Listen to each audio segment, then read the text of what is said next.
Bonsoir à toutes et à tous. Dans l'actualité ce soir, le PDG du groupe turc MNG à Conakry a été reçu en audience par le chef de l'État. Le renforcement du partenariat public-privé entre Conakry et Ankara est au cœur de la rencontre. Et puis nous irons au pays de l'oncle Sam où le ministre de la Culture Siakabari en compagnie du ministre du commissaire général de Conakry, capitale du mondial du livre en 2017, a lancé une opération de promotion de cet événement culturel. Enfin, la compagnie de boxe de Kinyaroussa Sebika a procédé à la remise des lots de kits scolaires. Par la même occasion, elle a offert du matériel biotique aux sous-préfectures de Mambia et de Frigiabé.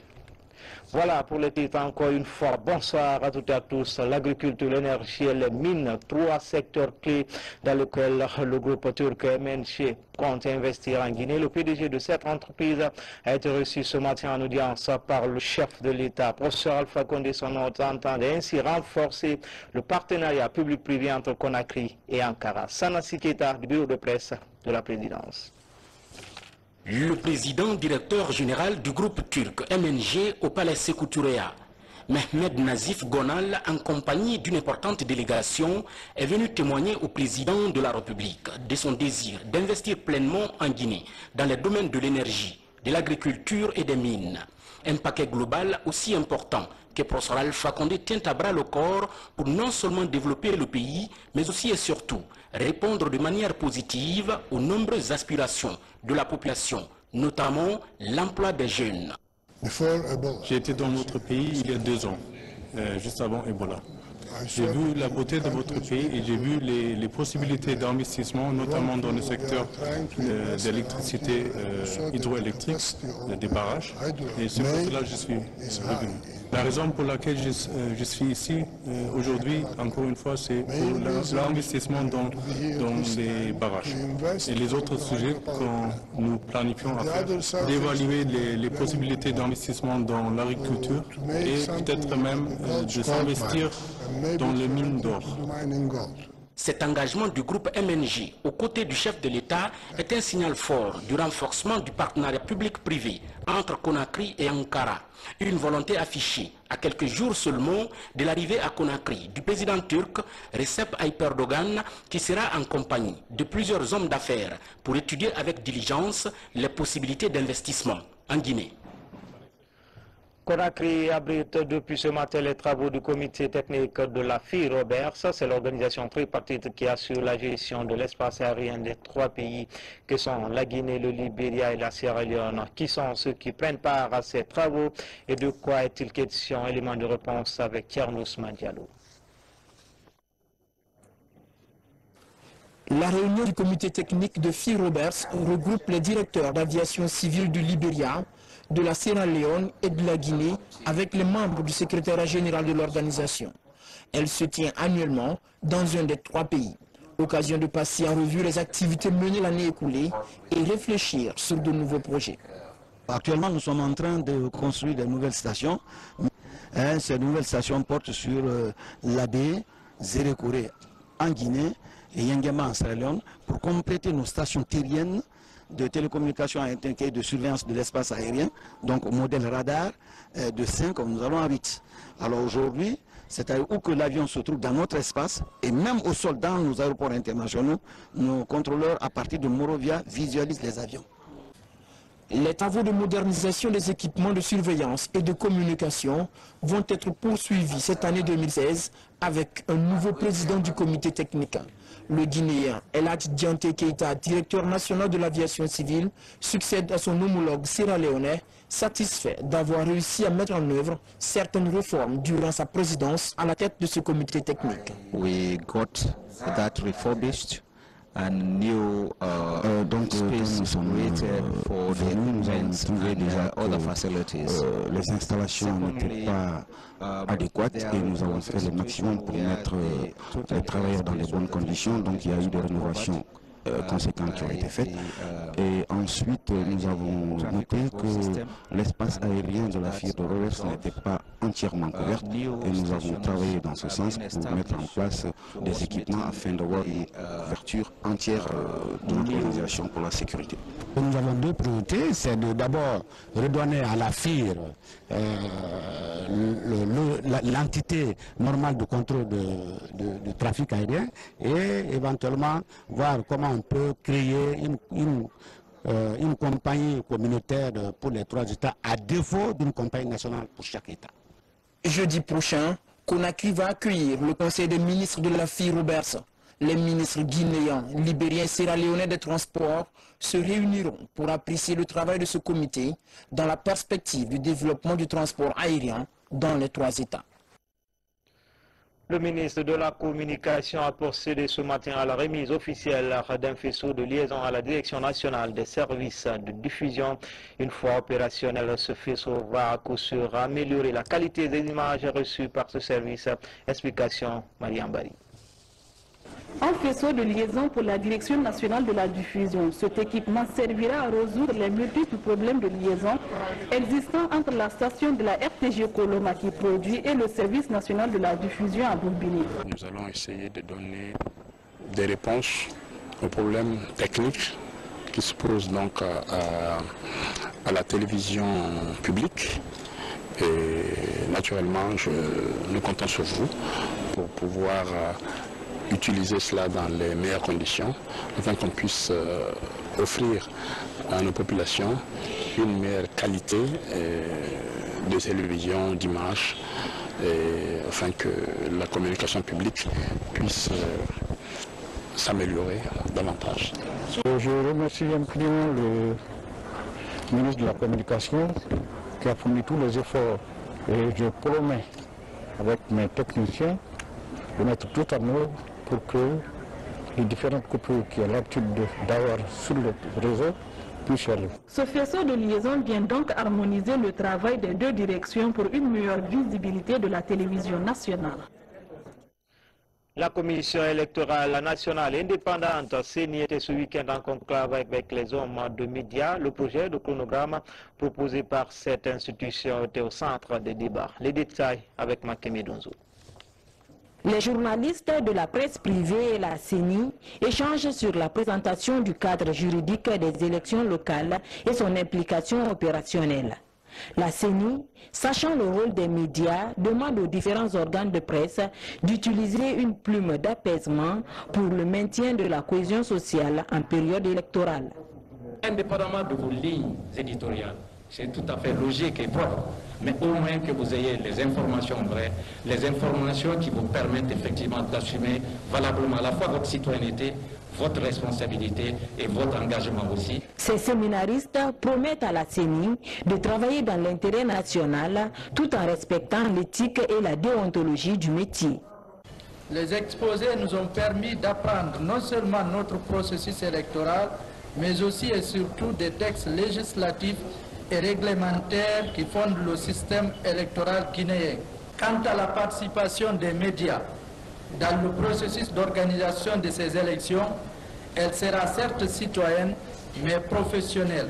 Et sur ce plan, nous vous donnons l'assurance que les informations obtenues à la faveur de cet atelier seront partagées avec les populations. Avec toutes ces contraintes, détaillées aux 48 journalistes sur 50 présents, ce chronogramme proposé n'est qu'un projet qui peut être amendé par l'ensemble des acteurs du processus électoral. Dans l'actualité encore, la monnaie guinéenne a 60 ans créée le 1er mars 1960, en même temps que la Banque centrale. Le franc guinéen s'est fortement apprécié par rapport aux monnaies étrangères. Voici un extrait de la déclaration du gouverneur de la BCRG. Il est au micro de Boubacar Ba. C'est le 29 février 1960 que le président Sékou Touré a promulgué l'ordonnance 009 portant sur la réforme monétaire qui donna naissance à la Banque de la République de Guinée et à la monnaie guinéenne le 1er mars 1960 avec comme appellation le franc guinéen. Un an plus tard, le 27 juillet 1961, fut créée la Banque centrale de la République de Guinée avec pour objectif d'assurer la stabilité de la valeur interne et externe de la monnaie à travers la lutte contre l'inflation, la recherche de l'équilibre de la balance du paiement, l'emploi et la croissance. Depuis cette date, d'importantes réformes ont eu lieu. Avec l'ouverture de la libéralisation des initiatives économiques et monétaires en 1985, notre monnaie a connu plusieurs modifications dans sa forme. Le cedi est remplacé par le franc guinéen qui, jusqu'en date, reste la monnaie du pays. Des réformes qui ont permis de renouer avec la communauté financière internationale, notamment le Fonds monétaire et la Banque mondiale, à travers des programmes d'ajustement structurel fiables et crédibles. À partir de 2011, à la faveur de l'élection au suffrage universel du président Alpha Condé en décembre 2010, ces réformes ont consisté au relèvement du coefficient des réserves obligatoires pour stériliser l'excédent de liquidité dans l'économie, la mise en place d'un guichet de refinancement, la relance du marché interbancaire de change, avec d'importantes interventions de la BCRG pour ramener la confiance des agents économiques vis-à-vis du système bancaire. La situation actuelle difficile de notre économie caractérisée par un ralentissement de la croissance économique. La Banque centrale entend pour l'année 2016 achever le processus de mise en place des organes statutaires de la banque par la soumission d'un projet de décret de nomination des membres du comité de politique monétaire. Mettre en place un système d'information du crédit pour aider le financement du secteur privé. Mettre en œuvre l'automatisation du traitement des ordres de paiement initiés par le Trésor public. Signalons que la Guinée abritera la prochaine réunion statutaire de la ZMAO et du comité des gouverneurs des banques centrales des pays membres de la CEDEAO qui se tiendra du 15 au 22 juillet 2016. Les 56 ans de la monnaie guinéenne, c'est un commentaire signé Boubacar Ba. L'actualité en dehors du continent avec l'ouverture de la 31e session des droits humains à Genève, une session qui coïncide au 10e anniversaire de la création du Conseil des droits de l'homme. Les représentants des pays, institutions et ONG entendent engager un front commun pour le respect fondamental des droits de l'homme. La Guinée est représentée par le ministre de l'Unité nationale et de la citoyenneté. Envoyé spécial à Genève, Makali Souma. Les conflits et les crises qui sévissent dans le monde inquiètent et les abus des droits de l'homme encore davantage. 10 ans après la création du Conseil des droits de l'homme, le bilan des avancées et des réformes à effectuer s'impose. Tout le monde est concerné, d'où la nécessité d'un éveil de conscience collectif pour un strict respect des droits fondamentaux et du droit humanitaire. Cette année est une année spéciale puisque c'est le 10e anniversaire de ce Conseil des droits de l'homme, mais aussi le 50e anniversaire des 2 pactes internationaux relatifs aux droits civils et politiques et aux droits sociaux et économiques. Nous sommes là pour représenter notre pays, pour exprimer une nouvelle fois notre détermination, notre engagement à travailler pour la promotion et la protection des droits de l'homme, qui est la garantie pour la stabilité et la paix dans notre pays. L'ouverture de cette session a été marquée par plusieurs interventions. Elles ont toutes été axées sur les conflits actuels, dont celui de la Syrie, l'immigration clandestine massive et surtout le terrorisme sous toutes ses formes. Notre pays n'est pas un reste de ce souci de l'ensemble de la communauté internationale. Nous avons aussi, sur le plan national, un certain nombre de soucis, de problématiques relatifs à ces questions des droits de l'homme sur lesquelles nous devons continuer à travailler pour faire de la Guinée un état de droit, une démocratie, un pays qui respecte les droits et les libertés de tous les êtres humains, puisque c'est la garantie de la stabilité sociale, c'est la garantie de la stabilité institutionnelle, c'est aussi la garantie d'un développement durable, équilibré pour tous et pour chacun. Le respect des droits de l'homme et l'instauration de la paix dans les pays passent par des sacrifices. C'est pourquoi cette session principale des 3 sessions annuelles du Conseil des droits de l'homme traitera aussi des questions de droit au développement avant de célébrer le 50e des 2 pactes relatifs aux droits de l'homme. De son côté, le ministre de la Culture est au pays de l'oncle Sam, Siaka Bari, en compagnie du commissaire général de Conakry, capitale mondiale du livre en 2017, a lancé une opération de promotion de cet événement culturel. C'est dans le but de trouver des partenaires pour gagner ce pari. Fatoumata Samoura, notre correspondante basée à New York. Le projet est ambitieux et l'échéance avance à pas de course. Il faut mobiliser les ressources financières et impliquer le maximum de pays et d'organisations culturelles pour la réussite de Conakry, capitale mondiale du livre, en 2017. Aux États-Unis d'Amérique, Los Angeles est la première étape.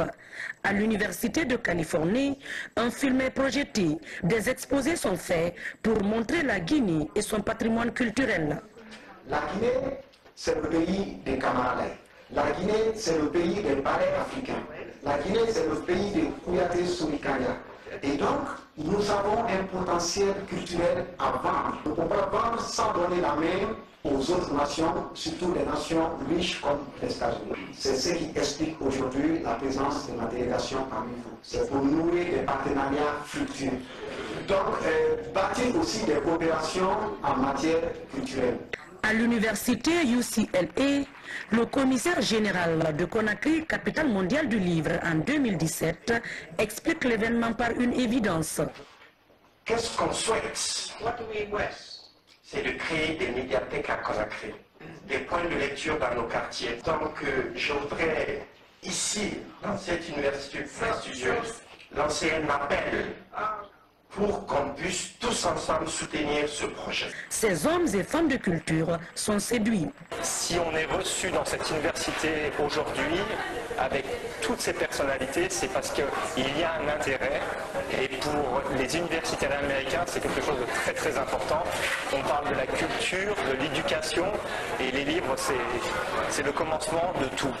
Cette opération de charme se poursuivra dans d'autres États pour plus d'adhésion et de soutien à cet événement culturel de portée mondiale. Conakry, capitale du livre en 2017, est une plateforme de promotion du patrimoine culturel guinéen.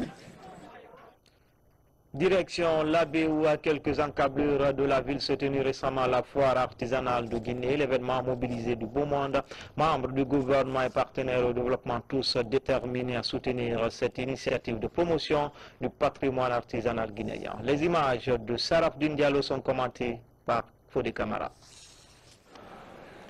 Dans la cité de Karamoko Alpha Molabé, les stands de la foire artisanale de Guinée attisent la convoitise. Une palette de découvertes allant des produits de la sculpture en passant par des habits et chaussures, des objets d'art savamment tricotés par de petites mains très bien affûtées. C'est bon de faire connaître la richesse qu'a la Guinée, pour les Guinéens eux-mêmes et pour ceux qui viennent au visiter. C'est impressionnant aussi par la dimension des œuvres que j'ai pu voir. Ce qui m'a impressionné aussi, c'est l'ordre qu'il y a dans la foire. Son nom a été mis en place et les dispositions de sécurité qui ont été prises. On peut se réjouir de la réussite de cette édition, de cette année, qui parle de réussite pour nous. On a dit c'est une foire artisanale de Guinée, donc c'est d'abord la présence des artisans. La présence des artisans pour nous est une réussite parfaite parce que tout simplement on a réussi à voir les artisans des différentes régions de la Guinée. C'est pourquoi pratiquement quand vous faites le tour des différents stands, vous retrouvez la diversité culturelle et la diversité artisanale de Guinée. Autre objet reflétant le riche patrimoine de créativité des jeunes Guinéens, ces pompes Fapel à usage domestique et d'irrigation. Ça et là, l'ingéniosité de ces artisans est contagieuse et donne des idées pour la valorisation de la trilogie hôtellerie, tourisme et artisanat. Il faut absolument qu'on trouve moyen de faire des villages artisanaux dans chaque village par région d'abord, de faire le centre artisanal national à Conakry. Nous avons tous les plans prêts, mais il nous reste évidemment le nerf de la guerre auquel nous allons nous employer ces mois à venir pour trouver de l'argent pour construire ces différents villages artisanaux. Et cela permettra aux artisans d'extérioriser, de montrer ce qu'ils font. Petit à petit, les promoteurs de cette exposition vente des objets d'art réalisent leur rêve, celui d'offrir une plateforme d'échange d'expériences pour renforcer la prestation et la structuration de ces génies créateurs qui évoluent généralement en solo.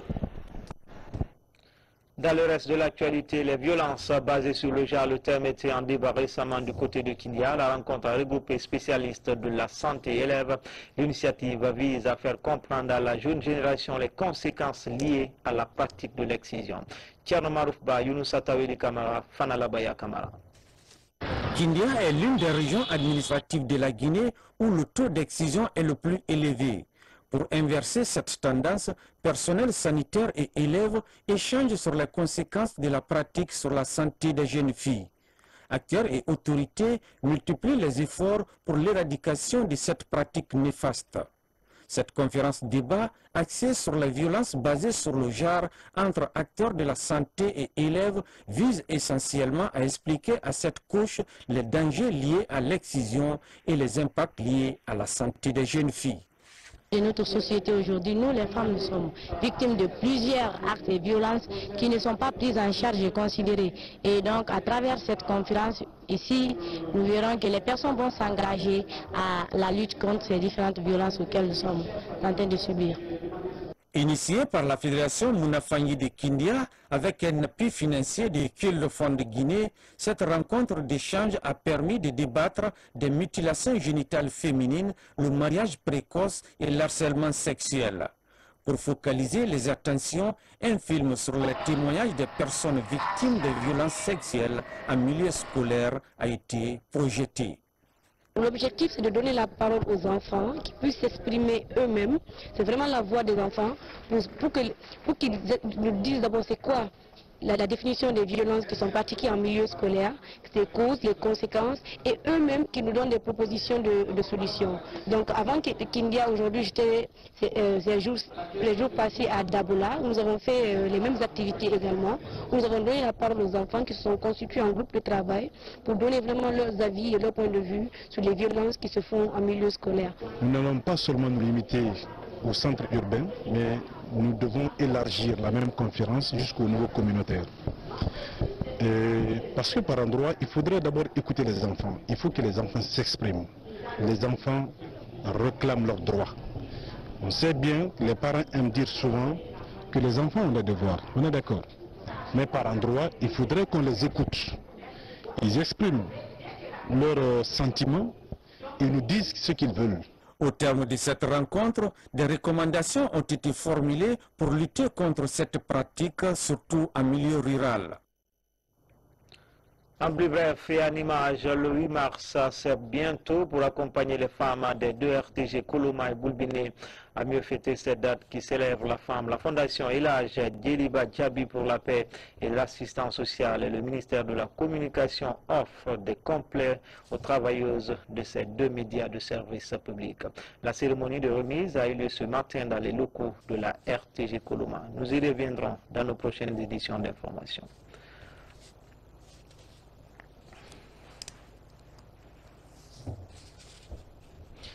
Direction Nabaya où la dégradation de l'environnement atteint aujourd'hui un niveau préoccupant. De nombreux cours d'eau sont en phase de disparition. Les défenseurs de la nature sont inquiets. Ils tirent la sonnette d'alarme. Mamadou Alpha Baldé. Quand les espaces verts et autres milieux écologiques de plus en plus rares, l'ensablement des rivières est palpable. Nombreuses d'entre elles sont affectées. Les mauvaises pratiques de l'homme sur la nature sont considérées comme les principales causes de cette dégradation de l'environnement. Dans 10 à 20 ans, il n'y aura plus de rivière dans la ville de Kankan. Dans la rivière où nous nous trouvons, nous sommes dans le lit d'une rivière où les populations venaient pendant tout le long de l'année puiser de l'eau et satisfaire leurs besoins en eau. Mais voilà aujourd'hui ce qui reste de cet écosystème lentique. Le tarissement de ces sources d'eau ne reste pas sans conséquences. Au nord de cette rivière se trouve la mare qui était connue de toutes les populations de Kankan, qui est aujourd'hui aussi menacée. La mare qu'on appelle Manfenda. Manfenda en malinké veut dire la marmite de la sauce. C'est-à-dire que les populations riveraines de Manfenda posaient la marmite sur le feu, venaient ramasser des poissons, parce que tout est économique. Il y a les aspects sociaux, il y a le facteur social. il y a le facteur économique de la dégradation de l'environnement. Et ces facteurs sont interreliés. Il y a interrelation. Si la rivière là est en train de disparaître, une autre rivière va disparaître parce que c'est une rivière qui alimente une autre rivière. C'est des fleuves, les affluents qui alimentent un autre fleuve. Aujourd'hui, le temps presse et des réponses urgentes s'imposent en vue de préserver ces rivières et l'ensemble des écosystèmes dont elles regorgent. Comme annoncé dans les titres, dans le cadre de son programme d'appui au développement socio-éducatif des populations proches de sa zone d'exploitation, la compagnie de bauxite de Guinée, Roussal Sibika, a procédé à la remise de lots de kits scolaires par la même occasion et l'offre du matériel bureautique aux sous-préfectures de Mambia et de Frigabi. Fatouma Diallo nous fait le point. Situé dans la sous-préfecture de Mambia, le lycée de Débélé-Carrefour est à 35 km du centre-ville de Kindia. Construit par la société Roussal, cet établissement bénéficie chaque année de l'appui de la part de cette compagnie russe. Honorable directeur et enseignant des écoles de Débélé et de Mambia, honorables parents des élèves qui sont présents ici et les amis de nos écoles. La compagnie Roussal, franchement, est dans l'optique du professeur Alpha Condé. C'est une compagnie qui accepte le slogan gagnant-gagnant. Roussal, depuis 15 ans, œuvre pour le développement de Kindia et de la Guinée en général. Ce don est estimé à plus de 40 millions de francs guinéens. Il est l'un des nombreux gestes de la compagnie Roussal en faveur des élèves de la dite localité. Composé d'un important lot de cahiers et de matériel didactique, ce geste vient renforcer l'éducation dans cette localité. À cela s'ajoute ce minibus pour le transport des élèves. Le système LMD, licence, master, doctorat, était au centre d'une rencontre entre étudiants, enseignants et chefs d'entreprise à l'Institut Polytechnique Roi Mohamed VI de Kamsar. Il a été aussi question de démontrer les avantages et le mode de déroulement des cours dans cette institution d'enseignement supérieur privé. Samara Tolno, de retour de Kamsar. Au centre des débats de cette rencontre, ici à l'Institut Polytechnique Roi Mohamed VI de Kamsar, le système LMD, licence, master, doctorat. Histoire pour les responsables de cette institution d'expliquer aux étudiants et chefs d'entreprise de la région le contenu des différents programmes enseignés dans le système LMD instauré en Guinée il y a de cela 6 ans. Notre pays, à l'instar de tous les pays du monde, a accepté de basculer dans un système de formation qui est le LMD. Donc nous avons voulu dire à nos étudiants qu'est-ce que c'est que le LMD pour pouvoir d'abord les mettre à l'abri de tout ce qui se dit autour du LMD à travers notre pays, à travers le monde. Plus de 4 heures d'échange ont permis à ces dirigeants de rassurer ces nouveaux étudiants des avantages liés à ces modes d'enseignement. Un système qui, selon eux, répond aux exigences de la mondialisation et aux sollicitations du marché de l'emploi. L'emplacement du système, c'est une bonne initiative parce que, franchement, l'élaboration du système dans notre pays nous permet au pays de se développer. Pour avoir une main-d'œuvre qualifiée répondant à ses exigences, à ses besoins de production, il va sans dire qu'il y a une adéquation entre ceux qui sont formés par rapport aux besoins de l'entreprise. Donc il y a un lien forcément entre les besoins de CBG et les étudiants qui sont formés par le système LMD. Depuis sa création, l'Institut Polytechnique Roi Mohamed VI de Kamsar forme des ingénieurs et des techniciens qualifiés. Son objectif est de répondre aux besoins du marché de l'emploi. Enfin, page noire, le grand griot et parolier Fadama Babou Condé a tiré sa révérence ce dimanche, donc né à Kouroussa en 1964. Le grand parolier va regagner sa dernière demeure le mercredi 2 mars. Retour sur la vie de l'homme avec Sekou Souma, Ibrahima Soli Kamara.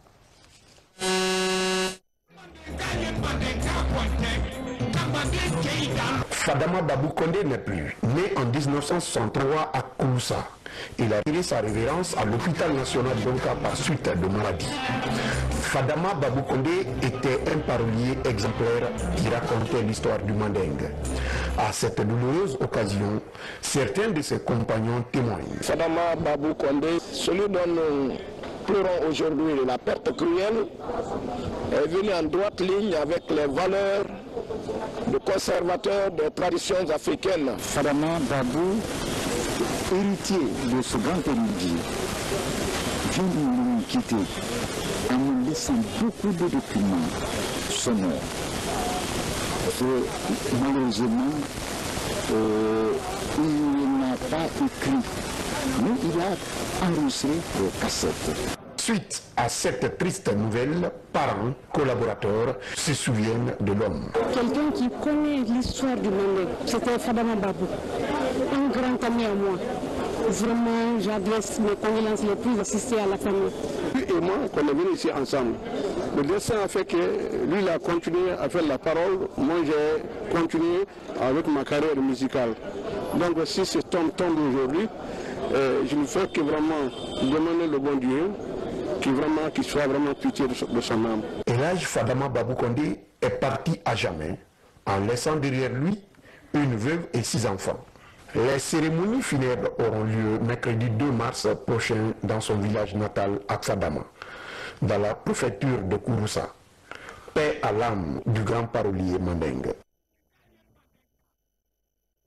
Amen. C'est tout pour les infos. Merci de rester fidèle au programme de votre télévision nationale. À demain.